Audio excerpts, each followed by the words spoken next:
보통 우리가 보수 개신교 내지는 극우 개신교인들 하면 우리가 떠올리는 이미지는 어르신들, 노인들 뭐 이런 분들을 떠올리는데 최근에 젊은 청년들의 모습 많이 눈에 띄었을 거예요. 교회에서 찬양도 열심히 하고 기도도 열심히 하고 이런 청년들이 왜 이렇게 하는 걸까요? 이 청년 개신교인들이 어떻게 우익 이데올로기나 또 극우 행동주의에 몰입하게 되었는지를 감정 동학의 차원에서, 정서의 차원에서, 그리고 사회적 조건과 문화 구조의 차원에서 접근을 해보려고 합니다. 저는 사회이론, 그다음에 지식사회학, 문화사회학 이런 것들을 전공을 하고 있고요. 사회의 종교성과 종교의 사회성을 같이 보는 저는 김현준입니다.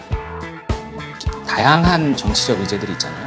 이런 가치들이 저마다 개별적인 걸 수 있는데 이 개별적인 것들을 개신교의 종교적 해석 체계가 그것들을 하나로 묶어주는 역할, 종합 선물 세트처럼 이렇게 해서 조합을 해줘요. 그런 것을 통해서 개신교가 한국 사회에 어떤 때는 긍정적으로 기여할 수도 있겠지만 어떤 때는 보수 이데올로기를 생산하고 재생산하고 그것들의 싱크테크 역할을 해주는, 저는 뭐 대충은 이제 세 가지 시기로 구분합니다. 맨 처음에 이제 한기총이나 그때 이제 기독의 정치라고 광장 정치, 세를 직접적으로 공언하고 하는 방식의 그런 방식이 여전히 남아있죠. 그 다음에 넘어가면 이제 뉴라이트라고 하는 좀 더 시민사회에 침투하는 방식인 거죠. 시민사회적 역량을 통해서 국가 이데올로기를 바꾸려고 하고 또 개입하려고 하고 또 넘어가면 이제 지금 현재 청년 구구들 같은 경우에는 당연히 이제 이 젊은 사람들답게 SNS라든지 유튜브라든지 이런 전략을 활용을 하기는 하죠. 이제 그런 점에서 차이점 내지는 이제 비슷한 점 다 같이 가지고 있는 거고요.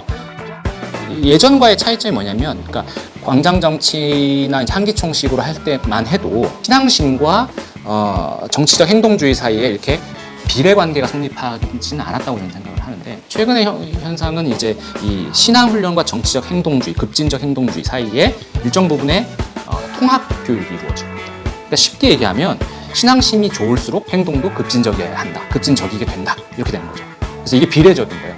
신앙이 좋은 사람은 당연히 전투적이어야지, 이렇게 되는 거죠. 그래서 뭐 어디로든 전화될 수 있어요. 동성애, 이주노동자, 이슬람, 난민. 그리고 이제 또 하나는 직관적인 언어 프레임을 훨씬 더 잘 제공하죠. 용어를 잘 만들어요. 그래서 많은 분들이 아시지만 종북 게이라는 좌파 포스트 모더니즘, 온갖 종류의 그런 말들을 갖다 붙여서 사람들에게 익숙하게 만드는.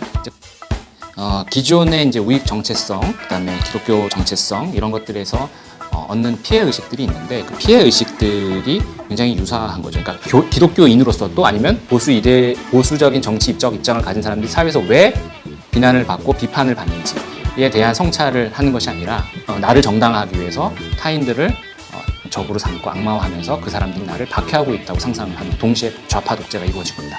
그래서 이제 이 사람들은 자기를 제외한 이런 진보적인 좌파 진영들이 공모를 하고 있고, 이 사람들이 지식을 생산하는데 이 사람들은 굉장히 교만한 지식을 우리한테 강요하려고 한다. 자신 정체성을 털어놓는 거죠. 사실 반지성주의를 더 강화하게 되죠. 그래서 이제 이러한 우리가 반지성주의 문제를 극복하기 위해서는 결국에는 스스로 공부를 해나가는, 한국 사회를 저는 이해하기 위해서 종교를 꼭 이해해야 된다고 생각을 해요. 우리가 이 세상에서의 가치나 사회 질서의 문제라든지 이런 문제들을 생각하는 게 다 종교적인 거예요. 종교적인 문제를 꼭 건드려고 신앙적인 문제를 다루어야, 동시에 또 종교를 깊이 이해하기 위해서는 사회적 변동의 과정, 커니즘 같은 것들에 대해서 함께 더 고민을 해봐야 돼요. 이것을 사회과학적으로 연구를 같이 해나갔으면 좋겠고,